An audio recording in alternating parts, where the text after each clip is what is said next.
এখন বাজে দুপুর 2টোর সময় চলে এসেছি। আজকে এই রুমটা পরিষ্কার করব। তোমরা ভাবছো দুপুর 2টোয় কোন মানুষ বিছানা তোলে? সবার তো একটা বদ অভ্যাস থাকেই, বলো। আমার হচ্ছে এইটা বদ অভ্যাস, তোমাদের বলেই দিচ্ছি। নেগেটিভটা ছেড়ে দিয়ে পজিটিভটা এবার দেখো আমার। তা এই মশারি দেখতে পাচ্ছ, লাল যেটা সেলাই করেছি টাঙাবার, 3টে নীল করেছি, একটা লাল করেছি। কেন জানো তো? মশারিটা যাতে বোঝা যায় পূর্ব পশ্চিম উত্তর দক্ষিণ। ওই যে লালটা আমি পূর্ব উত্তর কোণে দিয়ে রাখি, তারই টপাটপ দেখবে মশারি টাঙানোও যাবে আর তোলাও যাবে। আর মশারির নিচেটা দেখেছো কতটা আমি ধুতি দিয়ে লম্বা করেছি। কি বলো তো, মশার ভয়ে না, এত মশার ভয় আর কেমন শরীর খারাপ হচ্ছে, তাই মশারি আমি বেশিরভাগ টাঙিয়ে রেখে ভেতরেই কাজ করি। কারণ যা শরীর খারাপে ভুগছি, আবার মশা কামড়ে ডেঙ্গু ফেঙ্গু প্রচুর ভয় পাই, সেই কারণে ধুতি দিয়ে অনেকটা বাড়ানো। এর ফলে না মশারি ভেতরে সব কাজই করতে পারি, অসুবিধা হয় না। তারপর দেখো, এই যে ক্যাঁথাটাকে না আমি আজকে ওপর থেকে তুলে দিচ্ছি। দুটোর চাপা নিয়ে আমি কেন শুই জানো তো? ওই যে যখন তখন গরম ঠান্ডা হয়েই যাচ্ছে, যখন দেখি খুব গরম পড়ছে ওপরের চাপাটা সরিয়ে দিই, আবার যখন দেখি ঠান্ডা পড়ছে ওপরের চাপাটা নিয়ে নিই। যেমন প্রকৃতি তেমন বুদ্ধিও আমাদের করতে হবে, প্রকৃতির সাথে তো আর লড়াই করতে পারবো না, বলো। আর আজকে ওপরের চাপাটা তুলে দেবো। এই ওপরের যে হলুদ দেখতে পাচ্ছ ক্যাঁথা, ওইটাকে তুলে দেবো। আর নীল রঙেরটা হচ্ছে আমার বালা পোঁছ। ওই মোটামুটি বেশ ভালোই ওটা, মানে গরম আছে। আর এই ক্যাঁথাটা না এবার তো ভালোই ঠান্ডা পড়ে গেছে, তাই ক্যাঁথাটাকে আজকে তুলে দেবো। তুলে দিয়ে আর একটা বালা পুঁজ বার করবো। এখন তো অত ঠান্ডা পড়েনি যে বিশাল মোটা লেপ নেওয়া যাবে, তাহলে আর শুয়ে থাকা যাবে না। সেই কারণে আমি শীতে যে আমাকে কত রকম চাপা বার করতে হয়, যাদের দেখবে ঘুমের সমস্যা না, তাদের এই ধরনের করতেই হবে, কিচ্ছু করার নাই। যখন যেমন তখন তেমন, শরীর যেমন নেবে তেমনই করতে হবে। তারপর দেখো, এই ক্যাঁথাটাকে আজকে ভরে দিলাম। এটা এখন না আর কাচবো না, রোদে দেবো না, কারণ এটা 1 সপ্তাহ শুধু ব্যবহার করেছি। আবার কখন পারতে হবে, শীতের পরেও পারবো, একবারে গোছাবো। আর তোমাদের ক্যাঁথা লেখাটা কেন দেখালাম জানো তো? ক্যাঁথা লেখাটা না আমার ঠিক হয়নি। অনেক ক্যাঁথা আছে তো তার সাথে মিশে যাবে, এতে লিখতে হবে আমার প্লাস মেয়ের ক্যাঁথা, তাহলে বুঝতে পারবো। কারণ পরিষ্কার ক্যাঁথার সাথে তো এটা মিশে গেলে হবে না, বলো। কারণ এটা শীতের শেষে একে কেচে গুছিয়ে তুলে রাখবো। তারপরে আজকে বার করব, কিন্তু একটা পাতলা বালা পোঁছ আমার বার করাই আছে ও ঘরে, শুধু যা ক্যাঁথাটার বদলে এনে পাতবো, কারণ ঠান্ডাটা বেশ ভালোই পড়ে গেছে, ক্যাঁথাটাই আর হচ্ছে না। তারপরে এই বালিশগুলো আমি তৈরি করেছিলাম, দেখেছো, পাতলা পাতলা বালিশ কিন্তু আমার প্রচুর আছে। সেগুলো না মোটা, আর এখন তো আর কোনো মানুষ মোটা বালিশে শুতে চায় না, তাই সেই তুলোগুলোকে অনেক বার করে দিয়ে পাতলা করে ফেললাম। এই বালিশগুলো ব্যবহারের নয়, তাই সামসেটে তুলে রেখে দেবো। কত নেপথলিন দিচ্ছি দেখছো। আর বড়মশাই যে বড় বড় সেফটি পিনগুলো এনে দিয়েছিল, দেখো কত কাজে লাগছে। এই বড় বড় সেফটি পিন একটা করে বস্তায় দিয়ে দিচ্ছি, আর কোনো ঝামেলা নাই, যখন তখন খুলতে পারবো, যখন তখন দিয়ে দেবো, কিছুই অসুবিধা হচ্ছে না।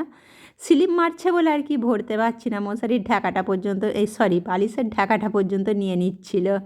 আর নখ তো নেই যে নখে করে তুলবো, সেই কারণে আমার এত কাচাকুচি জলের কাজ, এক ফোঁটা নখ থাকে না, ছিঁড়ে বেরিয়ে যায়।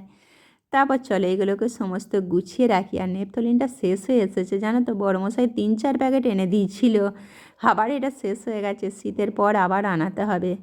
তারপরে এটা হচ্ছে পাশ বালিশের খোল।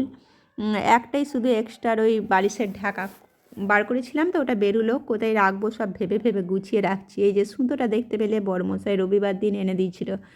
3-4 দিন না ঘর ভালো করে গোছাইনি, তো ঘুমের ঘোরে ছিলুম, যেটুকু না করলে নয়। আজকে সব জায়গায় জায়গায় গোছাচ্ছি। আর জামাগুলোর কী অবস্থা হলো দেখলে, কেমন পড়ে গেল।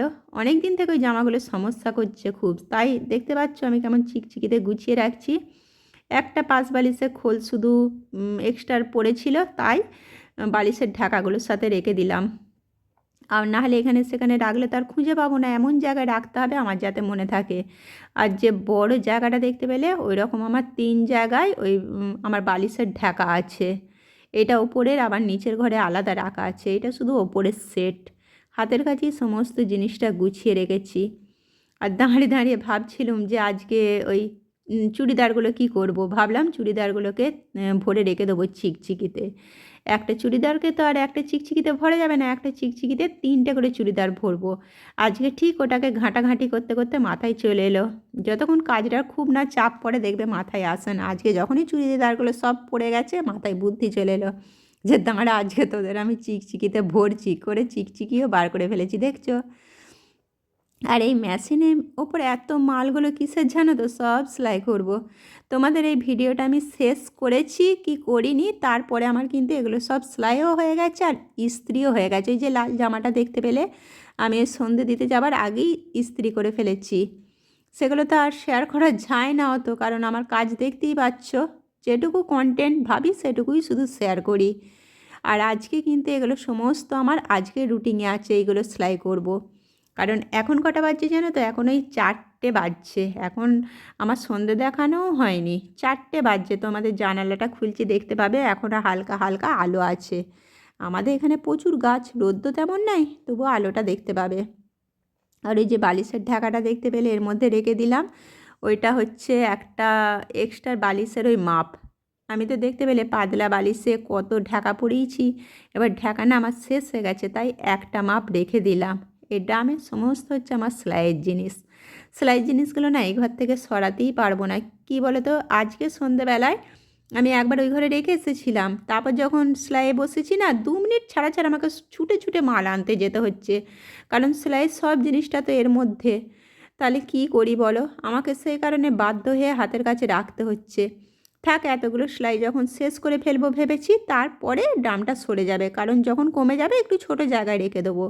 এখন এত সেলাই আমার জড়ো হয়ে গেছে না, ড্রামটা দেখতেই পাচ্ছ তো, এত সরালে আর সেলাইগুলো আমি শেষ করতেই পারবো না। আর আকাশে দেখতে পাচ্ছ এখনও কেমন আলো, বললাম না তোমাদের 4টে বাজছে। তারপরে এই পাখাটাকে, আজকে এই তারটাকে গুছিয়ে রেখে দিচ্ছি। এই পাখাটাকে না আমি তুলতে পারবো না জানো তো, কারণ আমার শরীর সবসময় ঠিক থাকে না, টেবিল ফ্যান ছাড়া না আমার চলবেই না। সেই কারণে আমাকে একটা ইমার্জেন্সি টেবিল ফ্যান রাখতেই হবে। টেবিল ফ্যান ছাড়া আমার একদম চলে না, ওপরে পাখা আমার গায়ে লাগবে না। তাই দেখো তারটাকে গুটিয়ে একটুখানি কয়েল বার করে রেখে দিলাম, এই যে কী বলে এই প্লাগটাকে। কারণ বোর্ড আমার এই হাতের কাছেই আছে, অসুবিধা নেই। সবসময় দেখবে এমার্জেন্সির জন্য রেডি থাকতে হবে। একার ঘরে যেহেতু, তোমাকে একা যখন সমস্ত কিছু করতে হবে, তখন আগে নিজেকে ঠিক এ করলো সে করলো মানে এরকম ভরসা করতে গেলে চলবে না। সেই জন্য আমার দেখেছো, আমাকে একা সমস্ত কিছু একার ওপর নির্ভর বলে আমার ব্রেনও সেরকম ফিট হয়ে গেছে, যে একার ওপর নির্ভর করে বাঁচতে হবে। তার মতো, সেটা তো মুখে আর ব্রেনে বললে হবে না, তার মতো কাজগুলোকে গোছাতে হবে। নিজের মানে নিজের মতো সব কিছু ঠিক করে রাখতে হবে। হাতের কাছে যেন সমস্ত কিছু এমার্জেন্সি হলে করতে পারি, বাগাতে পারি, এই রকম নিজেকে ঠিক করে নিতে হবে। তারপর দেখো এই ড্রেসিং টেবিলের সামনেটা দেখতে পাচ্ছ, বিশাল কিছু ছিল না, এই যে ছোট্ট পাড়া ওইটা দেখতে পেলে, ওটা হচ্ছে ইলেকট্রনিক্সের একটা ছোট্ট প্যাঁচ, যখন কাজে লাগবে তখন ওটা দেবো, কোথাও শরীর রাখলে তার পাবো না। আর এগুলো কানের, তোমাদের বললাম না দুদিন আমার শরীরটা একটু খারাপ ছিল, ওই যে কানের টানের নানা রকম সমস্যা, সব ওষুধ নিয়ে হাতের কাছে শুয়েছিলাম। আজকে কমেছে, তাই জায়গায় জায়গায় তুলে দিচ্ছি। তোমাদের বললাম না একা হাতে এমার্জেন্সির জন্য সবসময় রেডি হয়ে থাকতে হবে। তারপর দেখো এই পেন, তারপরে কয়েকটা চক এখানে রেখে দিচ্ছি, মিস্ত্রি লাগলেই যাতে হাতের কাছে দিতে পারি। আমার একটু ভেবে ভেবে কাজ করছি, তোমরা লক্ষ্য করলে বুঝতেই পারবে। এমনভাবে তো গোছালে চলবে না যে কোথায় রাখবো তাকে আর খুঁজেই পাবো না, সেটা করলে তো সেই কাজটা কোনো মানেই হবে না। সেই জন্য আমি এমন ভেবে ভেবে জিনিসগুলো রাখি না, এতে দেখবে আমার 100 মধ্যে না 90% কাজ যে সমস্যা এখানেই মিটে যায়। এ দেখো, একটা জিনিস যদি আমরা কোথাও রাখি মনে না থাকলে, সেই জিনিসটাকে নিয়ে কতক্ষণ সময় লাগে বলো তো। একজনের তো একদিন দুদিনেও মনে পড়ে না, খুঁজতে খুঁজতে সেটাকে নিয়ে ঘরে একটা বিশাল সমস্যা তৈরি হয় না বলো। এটা সারা জীবনের কাজ। একটু যদি গুছিয়ে পরিপাটি করে রাখি, এতে সমস্যাটা কোথায় বলো, এতে তো চাপটা আমাদেরই কমে। যে যেখানে বললো টপ করে 1 মিনিটে দিয়ে দিতে পারলাম, কিছু সমস্যাই হলো না, এটা একটা বিশাল সমস্যা নয় বলো। তারপর দেখো আমার এখানে চুড়িদারগুলো, যেগুলো নিয়ে খুব সমস্যা হচ্ছিলো, চিকচিকির মধ্যে ভরেও ফেললাম।